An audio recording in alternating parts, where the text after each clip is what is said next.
अतुलोंदे पाटिल, जब राजनीतिक स्वास्थ्य गिरता है तब गाली, जब वैसे स्वास्थ्य गिरता है तो ममता बनर्जी को भी हटानी चाहिए, अशोक गहलोत को भी हटानी चाहिए, भूपेश बघेल को भी हटानी चाहिए और केरल में भी हटानी चाहिए। देखिए, अभी चर्चा को इधर उधर भटकाइए मत, मैं चर्चा को जगह पर कराता हूँ। अंशुमन जोशी जी ने बात कही, सुनिए ना, अंशुमन जोशी जी ने बात कही कि सेबी देखिए सर इसका जवाब दीजिए ना, जो भास्कर जी ने पॉइंट उठाया, क्योंकि इन्वेस्टमेंट तो तमाम राज्यों के लिए अडानी का आया ना। सचिन जी रुकिए ना, मेरे को अंशुमन जी जवाब देना, फिर भास्कर जी का भी देता हूं। ऐसा है कि इस देश में नेशनल स्टॉक एक्सचेंज की हेड कोई महाराज उनको बताता था, इसलिए शेयर्स को ऊपर नीचे किया जाता था। ये इसी देश में हुआ है, वो जेल में है।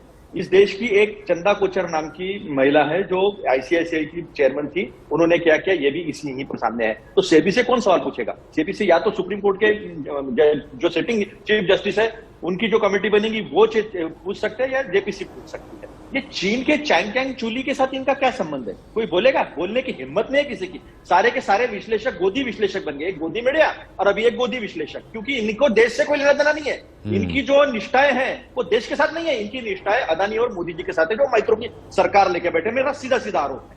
तो ये सारे सवाल जब खड़े होते हैं ना, तो सवाल रेगुलेटर पे खड़े हुए हैं। और इस देश में जब जब आरोप हुए हैं, चाहे वो फिर बोफोर्स हो, चाहे वो फिर केतन मेहता हो, हर्षद मेहता हो, ये सारे लोगों पर जेपीसी लगे हैं, ये कोई ऊपर नहीं है। तो अशोक गहलोत क्यों बुला रहे थे सर अडानी को? अगर मुझे बात बताइए कि सब कुछ ये गोदी मीडिया और इन सब चीजों की अगर कोलैबोरेशन है, क्यों बुला रहे थे इन्वेस्टमेंट के लिए?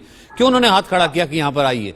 क्यों मुझे बताइए ना, केरल के मुख्यमंत्री उनको बाकायदा लेकर गए, क्यों बंगाल में मुख्यमंत्री कह रही है? इसका जवाब तो कम से कम दे दीजिए। क्यों छत्तीसगढ़ में जाकर के इतना बड़ा इन्वेस्टमेंट कर करके आए अडानी? बिल्कुल। देखिए, हर स्टेट जो है वो अदानी के कोई दुश्मन नहीं है।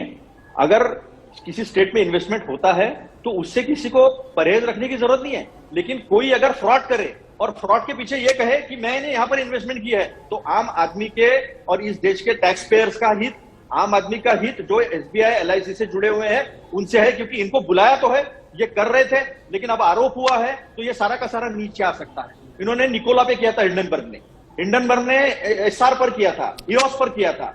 लेकिन अतुल भाई ये फ्रॉड हुआ है नहीं हुआ है, कितना पैसा डूबा है, फ्रॉड हुआ है नहीं हुआ है, इसका फैसला कौन करेगा? मुझे एक बात बताइए। मैं वही तो मैं कह रहा हूं ना भाई, वो एक बीजेपी का सांसद, अगर वो कोई बीजेपी की कमेटी या बीजेपी के बनाए हुए सदस्यों की कमेटी करेगी तो वो कहेंगे कि नहीं भैया आपने जो है उनको छुपाने के लिए जो है इस कारण से उनको क्लीन चिट दे दी। सामने वाले करेंगे तो वो कहेंगे जी नहीं जी पॉलिटिकल वेंडेटा हो गया, क्योंकि यहाँ पर सिर्फ जो है मित्रों की सरकार है, तमाम लोगों की सरकार है। लेकिन सर कहीं ना कहीं अगर देश में अथॉरिटीज और रेगुलेटरीज हैं तो उन पर भरोसा तो करना पड़ेगा ना। निखिलेश कुछ कहना चाह रहे हैं, एक सेकंड, निखिलेश कुछ कहना चाह रहे हैं, फिर उसके बाद मैं वापस आपके पास आता हूं। संसद की बनती है 10 सदस्य लोकसभा के और 5 राज्यसभा के, और उसमें सारे पार्टियों के लोग। मैं पॉइंट टू पॉइंट जवाब देना चाहता हूं इनकी बातों का। बोलिए।